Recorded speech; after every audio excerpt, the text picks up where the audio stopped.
Muy buenas. He recuperado un poquito la voz, un poquito. Las cuerdas vocales por fin ya me vuelven a vibrar, así que no tengo que hablar en modo ASMR susurrando. Y esta vez quiero hablar sobre la película de Don't Look Up. Ah, por cierto, sigo curándome. Aquí estoy con el té. Oh, qué bien.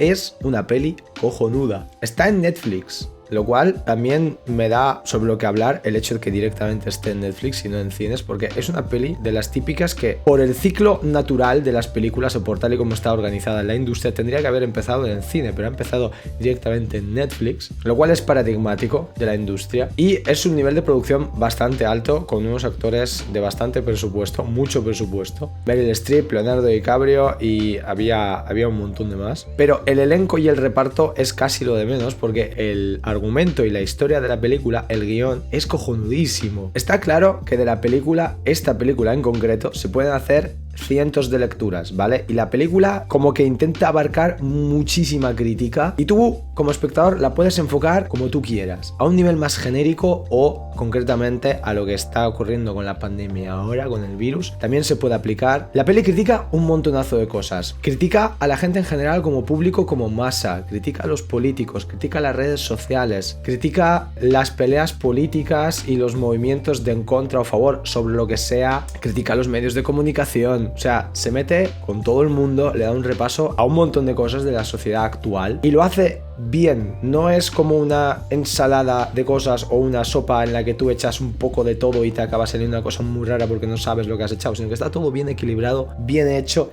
y todo tiene sentido. Empecemos diciendo una cosa y es aceptando el hecho de que desde el principio de la película te cuentan ya el final. Y lo bueno de eso es que te cuentan el final y te dicen, va a caer un meteorito. Ese va a ser el final, es nuestro final con un 100% de acierto. Y lo curioso que ocurre, lo que más curioso me parece, reduciéndolo mucho, ¿vale? Reduciendo mucho la idea o las ideas que se expresan en la película, la idea va de la negación continua del público, de que nadie se cree eso y nadie se cree de que realmente vaya a ocurrir ese final que es inevitable, de que te están diciendo que es inevitable, de que vas a morir. Nadie se lo cree. Y yo creo que incluso tú como espectador, en verdad como que en el fondo como que tampoco te lo acabas creyendo de que va a caer el meteorito. O sea, sí, todo el mundo te está diciendo, los científicos te están diciendo, va a caer el meteorito, vamos a morir, lo hemos visto, la probabilidad está ahí, las mates están ahí, está todo ahí.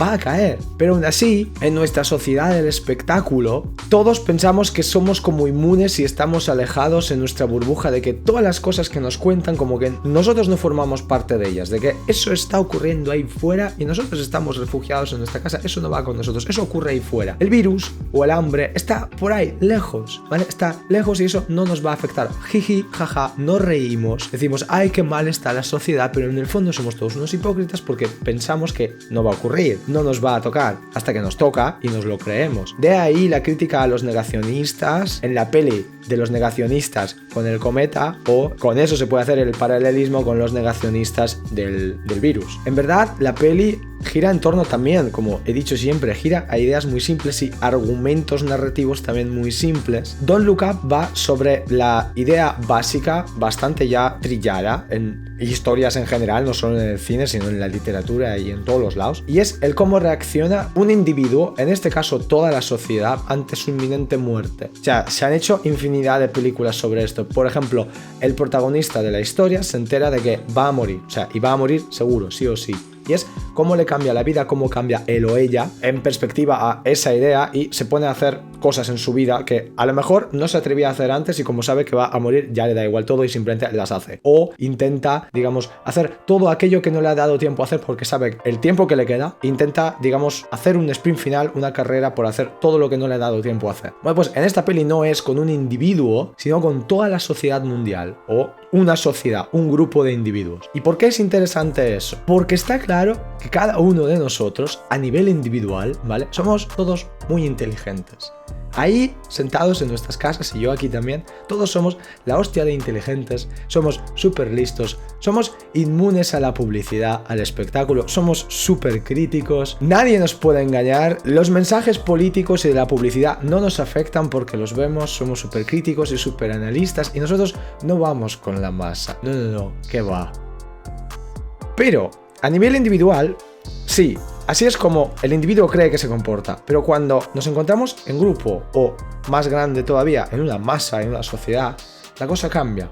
Al fluir en una corriente con otros individuos, perdemos esa individualidad nuestra y formamos parte de ese río, de esa inercia que nos empuja inevitablemente. Y esto se puede discutir si de verdad es así o no, cada uno que crea lo que quiera, pero yo por lo menos, como periodista de profesión, en esa profesión cuando te la enseñan, se estudia así, de que el individuo tiene una naturaleza, pero cuando forma parte de la masa lo engulle y es completamente diferente, es otro. Y por poneros un ejemplo, no es lo mismo, tal y como ocurre en esta película, con Jennifer Lawrence, que es la coprotagonista, que es la científica. Ella no entiende esta idea. Entonces, no es lo mismo hablarle a una persona individualmente, como a lo mejor te puedo estar hablando yo a ti, que dirigirse a un público amplio, a toda una masa en general, que es, por ejemplo, cuando se hace un discurso, cuando el presidente del país se dirige a la nación. Ahí no se está dirigiendo a un solo individuo, aunque tú estés en tu casa viéndolo, de forma individual o en familia como mucho, sino que se está dirigiendo literalmente eso, a la nación, al grupo de personas, a la masa. Y a la masa, suene feo o no, pero es en verdad así el término, porque una de las asignaturas que estudié en periodismo fue cultura de masas o algo así. O sea, masa per se no es un término malo o peyorativo, es que es así. Lo que pasa es que ha adquirido esa connotación peyorativa. Pero bueno, que cuando tú le hablas a la masa te diriges de forma diferente y la reacción, que es lo más importante, de la masa siempre va a ser distinta a la reacción de un único individuo, individual. Entonces la científica no entiende eso y cree que, porque ella está acostumbrada de que cuando ella le habla a una persona, esa persona va a entender racionalmente qué es lo que le están diciendo. Y es lo que ella se espera del público cuando se dirige en la televisión y les habla y les dice, vais a morir. Entonces el público no tiene feeling con ella, no la recibe. ¿Y qué empieza a hacer? Memes, caricaturas de ella en Photoshop, la empiezan a photoshopear a saco. Básicamente se ríen de ella porque esa no es la forma de hablarle a las masas. Y en cambio lo que ocurre es el científico, Leonardo DiCaprio, pero él inconscientemente, no porque lo provoque él, sino porque los medios así le crean esa imagen, esa burbuja de el científico sexy, entonces él se convierte en la imagen a escuchar, a seguir, porque tiene ese envoltorio de atractividad. Entonces todo depende de la percepción que tenga de ti el público. Y todo esto no deja de ser ni nada más ni nada menos que un buen libro que os recomiendo, que es La Sociedad del Espectáculo, de Guy Debord. Es un libro, es un poco tostón de leer, pero es muy cortito porque es, digamos, es un libro casi filosófico, pero a la par muy técnico, porque es como un compendio de ideas muy cortas, expresadas súper corto, definido, pero no es una narrativa con florituras, ¿vale? No hay descripciones, no es una historia, es, digamos, un libro filosófico técnico, es sociología pura y dura. Y lo que pasa es que es muy digerible porque es súper fácil de leer. Está pensado para personas con un span de atención muy corto.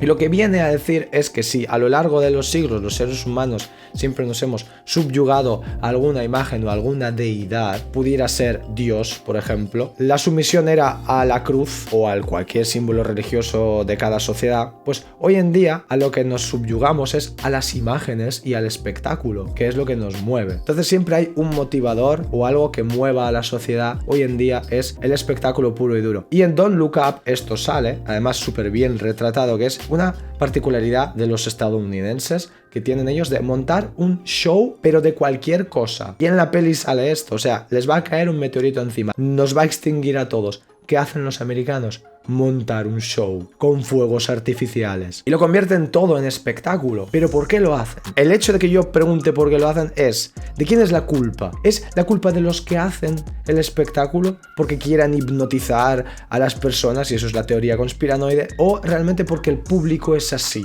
porque es la naturaleza de los seres humanos en masa percibir así los mensajes, porque no somos capaces de percibirlos de otra forma? Entonces, ¿quién tiene la culpa? ¿Qué fue lo primero, el huevo o la gallina? ¿Es nuestra la culpa como público o es la culpa de los que hacen el mensaje? Yo, sinceramente, me voy a mojar y voy a decir que, en verdad, la culpa es de la masa, es del público, porque los productores de mensajes, ya sea de películas, ya sea de noticias, lo único que hacen es adaptarse a los gustos del público y darles lo que quieren. Porque como estamos viviendo en un sistema capitalista de empresas, lo único que interesa es hacer beneficio. Entonces tú no vas a hacer nada que no te genere beneficio. Entonces lo que te interesa hacer es algo que sepas que se va a consumir y lo que haces es analizar a tu público y darle los mensajes que quiere. Y hasta ahí mi crítica de la sociedad, ¿vale? Y análisis de la sociedad. Porque es que la peli es así. Te incita a pensar en cosas más allá de la sociedad porque le da un repaso a todo. Y ahora yéndonos más concretamente a lo que es la peli, ¿vale? Ya voy a dejar de comentar meta ideas de la película, de las que critica, ¿vale? Y es, por ejemplo, la transformación de los personajes que sufren. Los protagonistas son científicos que están súper enfrascados y embotellados en su trabajo, como quizás sea natural. Entonces ellos están apasionados con su trabajo. Pero cuando te dedicas en cuerpo y alma, como hacen ellos, a su trabajo, eso pues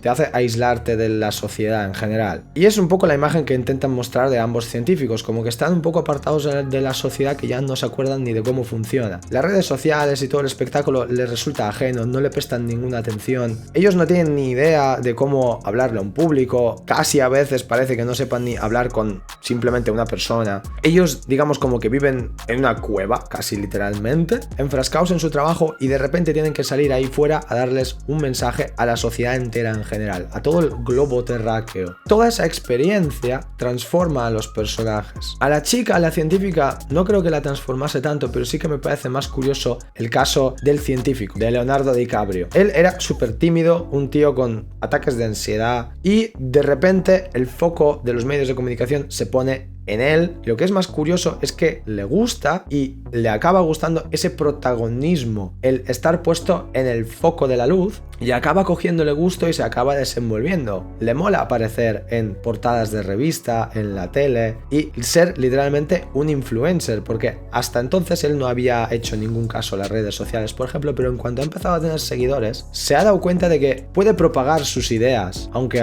muchos estén de acuerdo y otros no, a la par, pero puede hacerles llegar el mensaje. Lo curioso es cómo ha hecho llegar ese mensaje. ¿En base a qué? En base a que simplemente los medios se han puesto de acuerdo en hacerle ese envoltorio de que es el científico más follable, que es, me parece, que lo que dicen. Es decir, tus ideas y tu credibilidad va a depender en casi su totalidad en lo atractivo que seas para la cámara y para el público. Si causas una primera mala impresión, tal y como le ocurre a la científica, y empiezan a hacer memes de ti, no esperes que después la gente te haga ningún tipo de caso. Es así como funciona el público. Además, esta idea viene súper bien retratada, que es cuando terminan en un programa de lanzar por primera vez su mensaje y se van a la redacción del Washington Post, me parece, y les hacen un briefing absolutamente súper detallado, matemático, con todos los datos de cómo ha ido evolucionando la audiencia en minutos y segundos en base a clics, es decir, las reacciones que ha tenido la gente a cada una de las palabras que iban diciendo. Es decir, cuando hablaba la científica, todo el mundo tuvo una reacción negativa, porque todo eso se monitoriza a segundos y se analiza para luego volver a hacer feedback y una especie de retroalimentación, y para poder hacerlo mejor, ofrecerle al público lo que quiere. Es decir, acaban poniendo por delante al científico porque parece que ha caído mejor. Y eso es lo triste. El mensaje te lo están diciendo claro, es esto, pero la gente solamente hace caso a lo superficial. Y ahí es donde está la verdadera crítica, que por mucho que te digan, es que lo tienes delante de ti, se te va a caer un cometa, no, la gente no se lo cree. Y en general, la película es una comedia, ¿vale?